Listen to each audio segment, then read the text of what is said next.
The Paperclip Murders. Chapter 10. Dressed like a clown, asked to get shot. A day and a half after Pam revealed the ugly truth to Woodchuck and myself, I was out pounding the pavement in my wingtips and wishing I was home in my loafers instead. I'd spent all day walking around and meeting various women who had previously been employed with Carl Brock or Wesley Hennessy, and the picture I'd slowly been painting was getting ugly.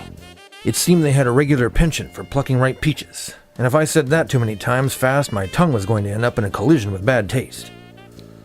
The police had already been to Brock's widow back when he'd become street sauerkraut, but I figured it wouldn't hurt to get a first-person report on what she'd thought of the guy. 'Cause maybe, just maybe, she'd been angry enough to not just divorce him, but send him on a one-way drive to Detroit. The question there would be, how?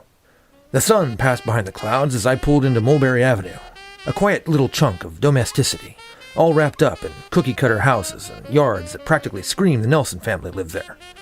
Mrs. Brock, when do you start referring to her as Miss, lived on the third row of houses, and as I drove there I passed one of those little ice cream trucks that seem to be all the rage these days. It spewed out tinkles of sugary music that practically gave me diabetes from the sound alone, and I shuddered and clamped my mouth shut even tighter. Some things just shouldn't be allowed in this world. Brock's front door had a big "No Solicitors" sign on it, which didn't faze me a bit because I wasn't selling anything. Justice didn't have a price tag, not in my department store. It was regularly handed out free of charge, but it cost you everything you had. I raised my hand and rapped on the door a couple of times and then waited. Within a minute, the door was open a crack and I saw a bleary red eye staring out at me, much like most of the speakeasies I'd been in.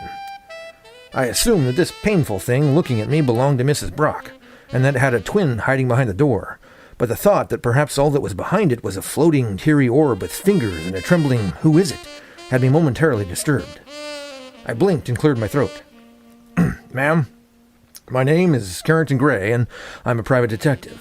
I'd like to ask you a few questions about your husband." A few minutes, and some more awkwardness later, I was seated in the Brock living room on an uncomfortable couch, with Mrs. Brock across from me in an armchair blubbering into a teacup. The contents of the teacup was rum, by my guess, and I'd talked her into a couple of fingers in a glass for me, and then she'd just fallen apart after I'd asked if Mr. Brock was ever rough with her. Once I'd broached the subject of his flirtations with office staff, she completely went to pieces. I asked her, "Ma'am, were you divorcing Mr. Brock because of his straying?" Mrs. Brock looked at me through her tears and frizzy blonde hair that kept getting in her face. She nodded, her bottom lip quivering like a salmon on a dry beach, and squeaked, "I found out he was cheating on me and had hurt another woman, too." I nodded, my lips bouncing an unlit cigarette between them like happy co-eds playing volleyball, and jotted down in my notes. Not looking up, I asked, "I know the police have already asked you, but just let me get it out of the way. Did you want your husband dead?" And then I raised my head to give her the full effect of my peepers. Now, it could have been the relaxing of the muscles around her eyes and cheeks that surprised me, or the way her glassy eyes suddenly seemed to grow clear and sharp, or the way in which her jaw tightened and she spat out, "If I could have killed that son of a—" Those could all have been of great interest to me, had I been paying more attention to them. A clown. A friggin' clown.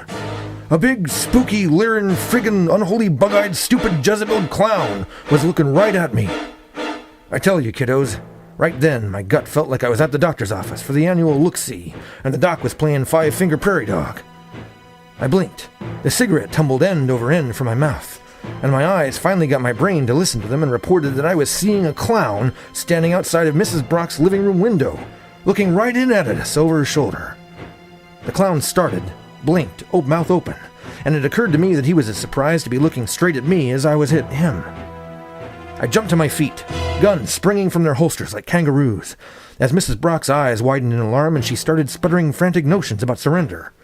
The clown was gone from the window, and I burst from the house in a frenzy of carnival-killing retribution, but the clown was nowhere to be seen. In the distance, I could hear the faint tinkle of sugary music.